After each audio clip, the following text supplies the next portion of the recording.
Un poste de police chinois secret dans la ville de New York est dans le radar du FBI.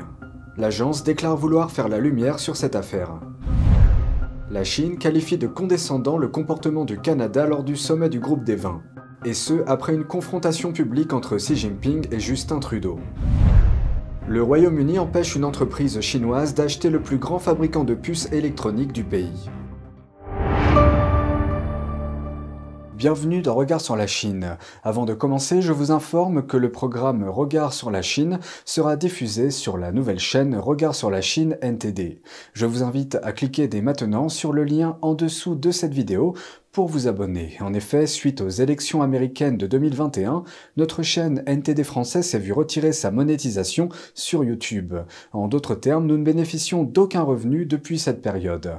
Pour que nous puissions continuer à vous informer dans de bonnes conditions, vous pouvez nous soutenir en vous abonnant et en partageant le lien de la nouvelle chaîne. Merci pour votre attention et j'espère vous retrouver très vite sur la nouvelle chaîne de Regard sur la Chine. Un post-scriptum sur la confrontation entre le dirigeant chinois Xi Jinping et le Canadien Justin Trudeau. Les deux hommes se sont brièvement confrontés en marge du sommet du G20. Jeudi, le ministère chinois des Affaires étrangères a qualifié les actions du Canada à Bali d'irrespectueuses, ajoutant que le Canada est responsable de la détérioration des liens entre les deux pays. Voici la suite. Ce commentaire intervient après la diffusion d'une vidéo montrant le dirigeant chinois confrontant le Premier ministre canadien. On y voit Xi Jinping réprimander Trudeau pour des fuites présumées d'une conversation non officielle, avertissant que ce comportement pourrait entraîner des conséquences imprévisibles. D'autres mots ont été prononcés après que les deux hommes se soient séparés. Xi souriait et passait devant la caméra et on l'a entendu dire, naïf d'ailleurs. Alors, qu'est-ce qui a mené à cette épreuve de force diplomatique? La semaine dernière, en marge du sommet, Trudeau et Xi ont eu une discussion informelle. Après cela, le bureau de Trudeau a publié quelques points sur ce dont les dirigeants avaient discuté. Les sérieuses préoccupations de Trudeau concernant les allégations d'espionnage et d'ingérence de la Chine dans les élections canadiennes. Le bureau de Trudeau a décrit cela comme un briefing classique. Mais cela semble avoir contrarié Xi Jinping. Il a dit à Trudeau mercredi que cela ne correspond pas à la façon dont la Chine fait les choses, et que si le Canada continue sur cette voie, il y aura un résultat imprévisible.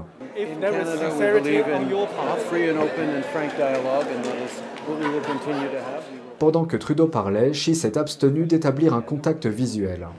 Alors que Xi est accusé de montrer ses muscles à d'autres dirigeants mondiaux, Trudeau fait face à des critiques dans son pays. Dans un message sur Twitter, un sénateur canadien a critiqué Trudeau pour avoir été faible lors de la confrontation au lieu d'aborder, je cite, « une question très sérieuse auquel le Canada est confronté avec clarté, force et action ». Après la confrontation de Xi Jinping et Trudeau, les plateformes de réseaux sociaux chinoises ont apparemment censuré le nom du Premier ministre canadien. Les autorités chinoises sont confrontées à une nouvelle indignation publique. Ceci après que le récent décès d'un deuxième enfant a été imputé à l'application stricte des mesures sanitaires du pays. La petite fille de 4 mois est décédée après avoir souffert de vomissements et de diarrhée sévères. Elle avait été placée en quarantaine dans un hôtel de la province centrale du Henan, en Chine. Sa mère a lancé un appel à l'aide en ligne. En regardant le lit froid de mon enfant, je lance un nouvel appel à tous les internautes et médias. Aidez-moi à obtenir justice pour mon enfant.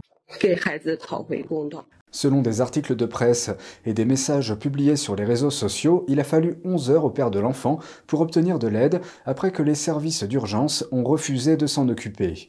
Lorsque l'enfant a finalement été envoyé à l'hôpital, les autorités les ont dirigés vers un hôpital situé à 100 km de là. Mais il était déjà trop tard. Sa mort est survenue après que les autorités communistes ont déclaré que les personnes en quarantaine ne seraient pas empêchées d'obtenir de l'aide d'urgence. Au début du mois, un garçon de 3 ans est mort dans le nord-ouest de la Chine. Cette tragédie a également été imputée au retard dans les traitements médicaux en raison des mesures sanitaires imposées pour contenir la pandémie. L'enfant souffrait d'une intoxication au monoxyde de carbone. Son père a tenté d'obtenir de l'aide, mais a été arrêté par les autorités locales. Il a également demandé de l'aide sur les réseaux sociaux en vain. Après le décès de l'enfant, des citoyens indignés sont descendus dans la rue pour protester, mais ont été réprimés par la police. L'ancien président américain Donald Trump promet de prendre la Chine pour cible s'il est réélu en 2024. Trump a récemment annoncé son intention de participer aux prochaines présidentielles américaines. Dans un discours prononcé à Mar-a-Lago, il a mis l'accent sur la rivalité économique actuelle entre les États-Unis et la Chine, qui n'a cessé de croître depuis avant sa victoire en 2016. Il a parlé de la politique industrielle Made in China 2025 de Pékin. Son objectif, transformer la Chine en une puissance manufacturière de haute technologie. Il a fait valoir que son approche America First est la seule à pouvoir maintenir la compétitivité de l'Amérique et empêcher le régime chinois de s'imposer comme la première puissance mondiale. Pour ce faire, il a fait part de son intention de lancer une campagne intégrale pour éliminer la dépendance de l'Amérique vis-à-vis de la Chine et de rétablir les chaînes d'approvisionnement. Revenant sur son premier mandat, Trump a rappelé qu'il avait pris à partie le régime chinois pour ses pratiques commerciales déloyales et son vol de propriété intellectuelle.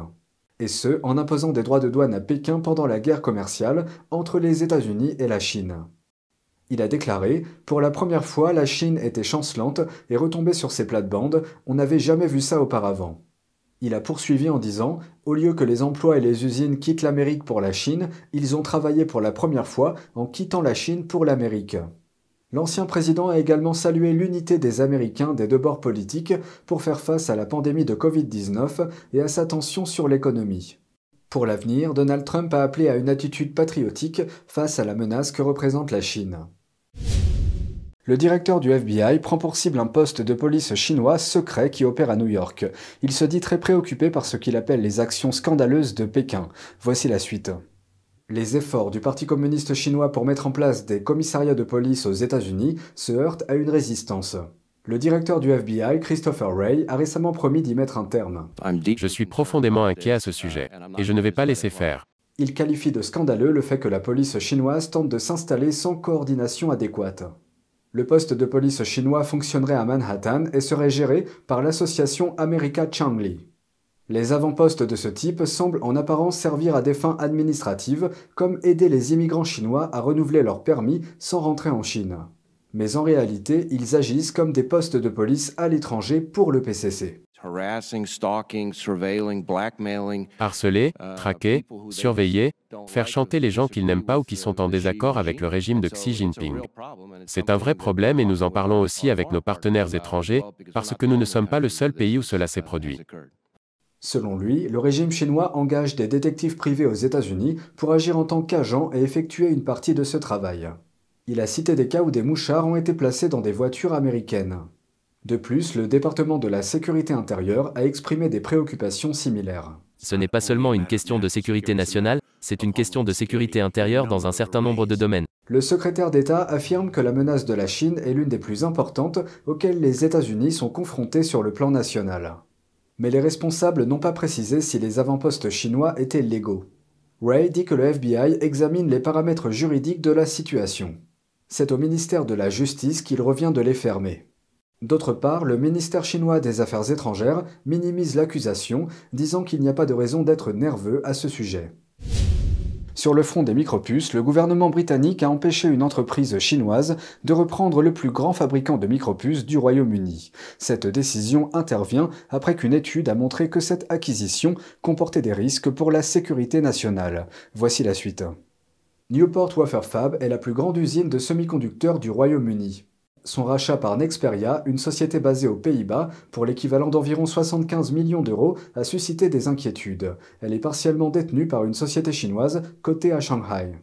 Le ministre Grant Shapps a déclaré « Nous accueillons favorablement le commerce et les investissements étrangers qui soutiennent la croissance et l'emploi. Mais si nous identifions un risque pour la sécurité nationale, nous agirons de manière décisive. » En juillet 2021, Nexperia a acheté une participation de 86% dans l'usine de puces, portant sa participation totale à 100%. L'examen de l'achat a été annoncé plus tôt cette année. Le ministère a demandé à Nexperia de vendre au moins 86% de l'usine de semi-conducteurs galloise dans un délai déterminé et en suivant un processus précis. Nexperia a déclaré qu'elle n'acceptait pas les problèmes de sécurité nationale soulevés et qu'elle ferait appel de la décision. C'est tout pour aujourd'hui, merci d'avoir suivi Regard sur la Chine. On se retrouve demain pour une nouvelle émission. Prenez soin de vous et à bientôt.